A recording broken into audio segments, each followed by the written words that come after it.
the liftoff plan.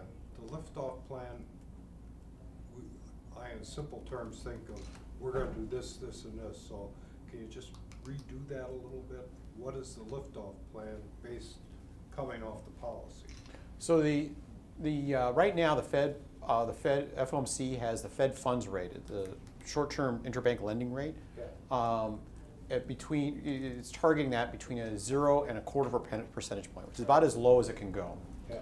And what I'm proposing is that it should announce that it intends to keep that rate as low as that until the unemployment rate falls below 5.5%, as long as price stability continues to hold.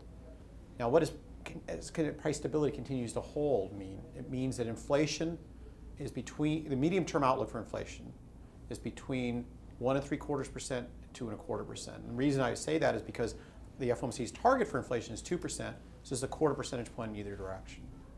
So as long as inflation stays in that medium-term outlook for inflation, so it's looking ahead to inflation, it's not the current realization, it's looking ahead to inflation. As long as that's staying in that range and unemployment stays above 5.5%, that interest rate will stay that low. That's the essence of the So the announcement is what's supposed to get everybody thinking correct. That everything is on track that's to correct. do this. Yes, that's correct. I get it. Okay. Thank you. You talk about digesting 10 and 15 years worth of data and all that kind of stuff, and you do reference our deficits in your speech, but we're also just printing money upon money, and nobody is really buying our debt right now. And even the last sale that they talked about to buoy up the mortgage thing was also parenthetically to buy our own debt. Those all have huge inflationary pressures, and they're not really part of that 15 years of experience that you're trying to base your decision on. Oh, I see what you're saying. So you're worried that there'll be inflationary pressures coming from the Fed's expansion of its balance sheet that will lead. Nothing discussed about it. I see. So my own perspective on that is that the expansion of the balance sheet only should have inflationary consequences if people perceive that expansion to be permanent. And the Fed has been very clear in its communication through its exit strategy that it does not intend it to be permanent. The other aspect of that is that, well, I'll stop there. That's I think enough on that point. Can I ask you one very simple question? Would you have voted for what they're now calling as QE3? Yeah, so the simple answer is yes to that question. So I could stop there. I mean, but I'll add a little more color to that. I think that the chairman, I thought, did a good job in many respects in his Jackson Hole speech. One of the things I think he did a great job on was sorting through sort of the cost-benefit analysis associated with quantitative easing. And I think there are a lot of uncertainties about the benefits, to be frank, but I think directionally, we know it's positive. And so that, I think, given the situation we're in, given the lack of conflict between the employment and price stability mandate, it seemed like an appropriate thing to do. I think that it could have enhanced the effectiveness. The relatively small and uncertain benefits that we're talking about could have been enhanced by the kind of specificity I've talked about today. If the Fed buys assets and people expect them to resell them in a month, obviously that has no impact. It's how long the Fed plans to hold those assets that matters a lot. And so and my plan provides clarity about exactly that kind of point. Was there talk about putting more specificity, or is that just off the table? That's comment about something internal to an FOMC meeting, so I don't talk about that. I think we're all stunned by your speech today. As recently as May, you were talking about the possibility of the necessity of perhaps needing to raise rates by the end of the year. You were also talking about how the natural rate of unemployment, the level of maximum employment achievable by the Fed is different from that rate for the rest of the economy, and how the level of maximum employment the Fed can achieve is probably not much higher than it is today. So there seems to be a significant shift and evolution of your thinking, and I was wondering if you could kind of walk us through what convinced you to change your mind. This is a great question. No. one that I expected, I have to say. So I think there are a couple of different sources of changing. Certainly the beginning of the year, well, I'll go back even further, which is the end of last year. So I gave some speeches at the end of last year which expressed concerns that our actions, the FOMC's actions, were not responsive in the way that I would like to the evolution of economic data. One of the things that's nice about the liftoff plan that I sketched is it immediately builds in the kind of responsiveness to the evolution of economic data that I would like to see. So that if conditions worsen, because we're going to be further away from 5.5% unemployment, we immediately see more stimulus in place. If things get better, we're going to be closer to 5.5% unemployment. So this goal-oriented kind of plan appealed to me as something that could get to the responsiveness to the evolution of data that I was looking for. So now, in the early part of this year, I was talking about signs in the inflation picture in particular that led me to be concerned about the fact that we might be closer to maximum employment than we might think based on historical norms. You know, the inflation picture has changed since 6 months ago. The other thing that's been true is there's been a lot of follow-up work on thinking about to what extent does the unemployment rate look like it's structural and due to structural forces. And I have to say that work is, at this stage, really come to the conclusion that much of what's going on in the unemployment rate is not structural. And you see that reflected in the FOMC participants' forecast of what they think the long-run unemployment rate is. Yeah, I think with that said, you know, I'm a worrier, so I'm still worried. I see the shift in the beverage curve. It still hasn't started to come back, and so I think it's something we have to keep on watching for. But where is it going to show up? It's going to show up in inflation. That's the tension for us. And so the proposed liftoff plan, by having this contingency in it that says we get to rethink things, doesn't say we're going to raise rates, but it says we have a chance to rethink things if the medium-term outlook goes above 2.25%. That's going to be that's a time when I think we should have that conversation. Right now, I don't think it's the right time. So you think the inflation picture and the unemployment picture both are just different from 6 months ago? I mean, to sort of restate it like in a... No, I think, well, you know, the unemployment picture I was referring to is more, there's been a lot of, the chairman references his work in his Jackson Hole speech. He reaches a conclusion, which is that there has not been substantial structural damage based on that work.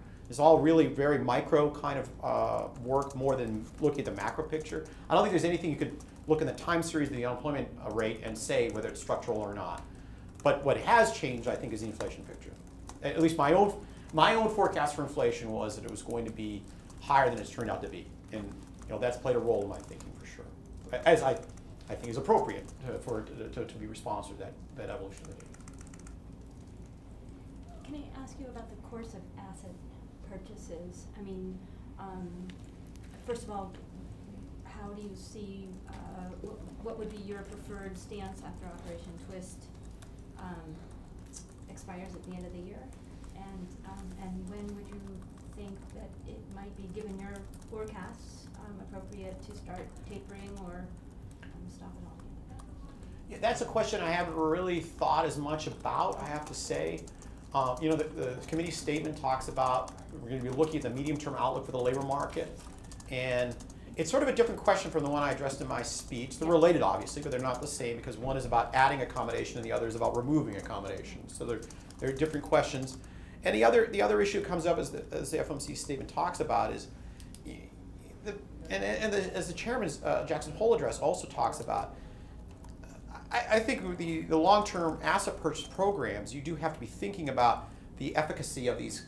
There's an ongoing issue about studying the efficacy of these kinds of programs, and that also has to enter into the decision making beyond just, you know, the outlook for the labor market. So all those things would have to go into the consideration for whether or not you'd go on or not, with continuing to do purchases. Okay, so you wouldn't say automatically that you would expect to take up the slack from the. I don't think you could say that automatically, just because, I mean, you'd have to be thinking about, you know, our staff and around the system. We continue to do ongoing analyses of the efficacy of the program, both in financial markets and in terms of real effects, and we have to be taking that work into account. Well, you talked about the median income household, whatever, took the biggest hit you talked about in terms of the recession. What's your message to that as to what's going to happen or what you're trying to do? What can they look for?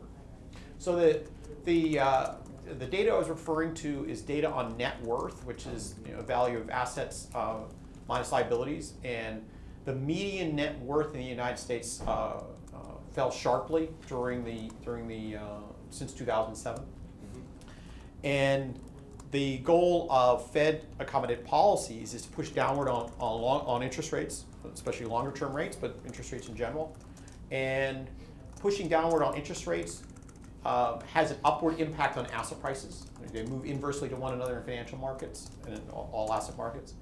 And so pushing downward on interest rates pushes upward on asset prices. So if you think about that net worth position for the households, it's assets minus liabilities. Try to push up on assets and push upward on net worth. And that I think would be, all depends on how much of an effect you can have, but directionally this is a very positive thing because I think this is something that's really held back the recoveries, what a hit to net worth the median household is taking. Okay. Was there, you talked about how in the past 6 months your thinking evolved on this issue. I'm trying to think of was there like a particular event or maybe like a particular month that really kind of changed your outlook on the economy, or was it Chairman Bernanke's speech that kind of convinced you for the need for more stimulus? Or no, I think that I was always watching the inflation picture quite closely. So, I think what's happened over the last 2 or 3 months on the inflation picture really seems to indicate there's more downward pressure on inflation than I would have anticipated in the early part of this year. So that on the data front is right. I think if you look at, there's just been a whole series of work both within the system and outside the system on sort of the micro part on the structural employment. I think Professor Lazier, Edward Lazier gave a great paper at Jackson Hole sort of summarizing what we've learned. I would like that paper to tell me what had happened to the beverage curve. Didn't, but it did cover a lot of ground, and I think I think argued persuasively that at this stage, as the chairman said, there's no evidence of substantial structural damage. So I would, it's a cumulative. I wouldn't say there is I woke up one morning and thought it. It was more a cumulative process based on both data at the macro level and then also micro work.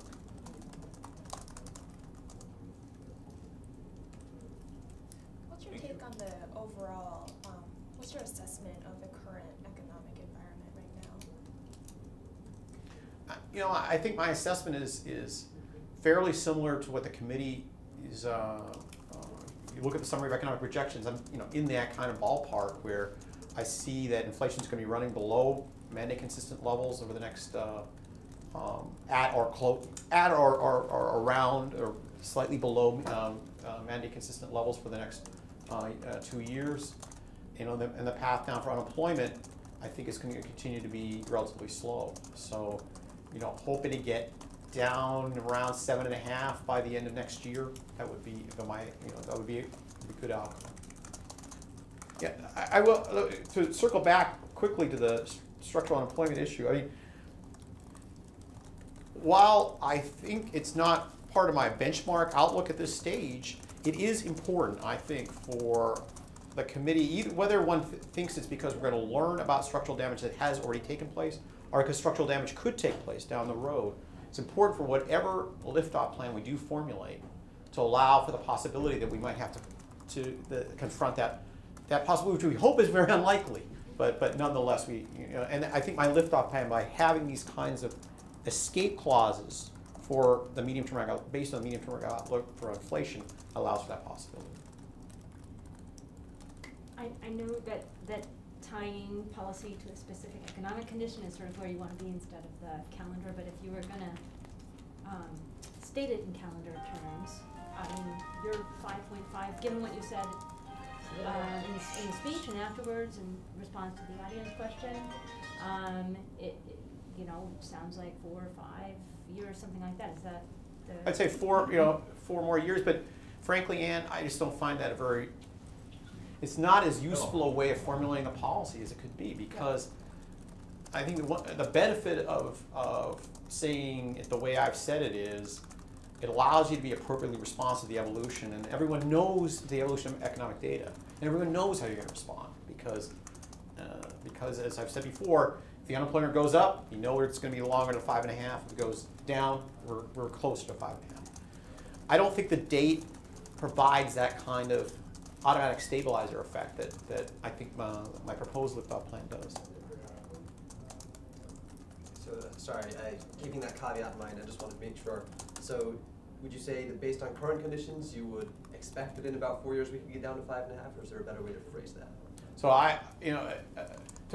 it should be clear, I think the forecast that we have out of the committee to get down to 5.5 is in the range of 5 to 6 years. I think this plan would bring that forward by about 6 months to a year.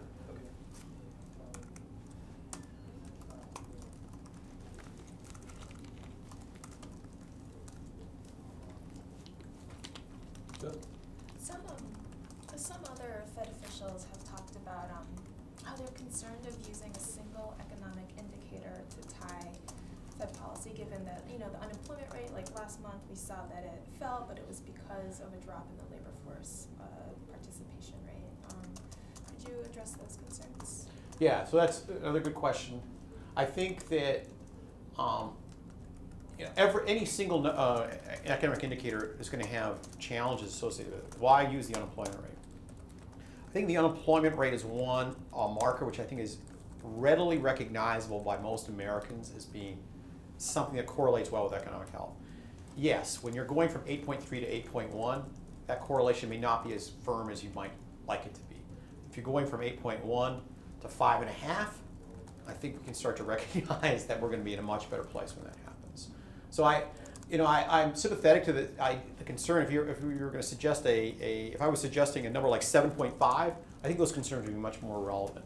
Because I'm talking about getting back to historical norms, I think that's going to be.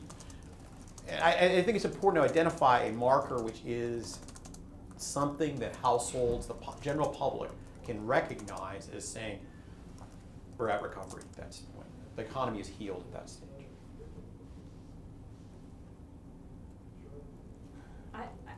This is a question. I don't mean it to be irritating, but it just the immediate. I'm sorry, but the immediate reaction, at least from the folks that I talked to, is wow, he's turned into a dove. How do you feel about being recategorized that way? I know you don't like the categorization in the first place, but tell me a little about that. I think that I've always referred to this classification as being something that's of interest to the media primarily, and I'm sure that people in the media will entertain themselves along these lines. No, in a more serious vein, more serious vein. I think that I think what the plan reflects is a serious contemplation of what should price stability mean for the FOMC. I think price stability should mean keeping the medium-term outlook for inflation between 1 3/4 and 2 1/4. Now, I don't know if you want to call that dovish or hawkish. For me, that's appropriate respect the price stability mandate of the Federal Reserve. And conditional on that, what can we do? And you look at our assessment of the situation in the economy, productive capacity, what the level of structural unemployment is. At the current time, we can keep rates low until unemployment is at 5.5%. And again, that's a threshold. We could revisit it at that point. But we can expect to be able to keep rates that low for that long. So if it's, I don't know how you want to refer to 1 3/4 to 2 1/4 as a range for inflation. Is it hawkish or dovish? I have to let other people sort that out. I don't know the answer to those questions. What about these concerns that with low rates going on for so long, it might force consumers to actually save more, and that would end up damping the economy at the end? Yeah, so I've heard these concerns expressed. I've not been able to see them work in any kind of economic model. And at the end of the day, when you're proposing policy plans, you have to be working with models that tell you what's going to happen. And I have not been able to see that kind of effect. It's got to be true that it's some element of what would happen, but to add it up across everything that's going on, I think, I mean, to net up everything that's going on, the increase in asset values I referred to earlier, the deterrent that's going to be there to people saying to themselves, man, interest rates are so low, I might as well spend, which is, I think, the primary force we're trying to get in there. I think you add up all those forces together, the benefit is going to be one of stimulus as opposed to contrary to stimulus, as you're suggesting might be the case.